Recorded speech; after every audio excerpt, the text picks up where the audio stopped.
Welcome to మగువాలయం అండి. మన మగువాలయంలో ఈరోజు ఒక beautiful Swarovski pearls corals gold balls మాల అండి.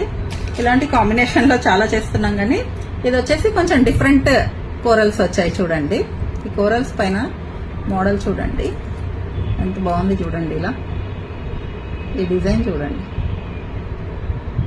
చాలా ట్రెండీగా ఉందండి. చాలా డిఫరెంట్ గా ఉంది అసలు. ఇది కంప్లీట్ కట్టుతీగతో చేయించానండి. మొత్తం హ్యాండ్ మేడ్. ఇదంతా చాలా డిఫరెంట్ లుక్ లో ఉంది. చూడండి, ఇది సింగిల్ లైన్, చాలా సింపుల్ గా చాలా డిఫరెంట్ గా ఉంటుంది. చూడండి, చాలా బ్యూటిఫుల్ గా ఉంది. ఇలా ఇష్టపడే వాళ్ళకి డిఫరెంట్ లుక్స్ కావాలి, డిఫరెంట్ జ్యువెలరీ కావాలనే వాళ్ళకి చాలా బాగుంటుందండి. ఇలాంటివి అన్ని చోట్ల దొరకవండి మార్కెట్లో. చాలా స్పెషల్ ఐటమ్ అండి ఇది. అందరూ ప్లీజ్ కొంచెం లైక్స్ కొట్టండి, నా ఛానల్ని సబ్స్క్రైబ్ చేయండి, నచ్చితే ఆర్డర్ చేయండి.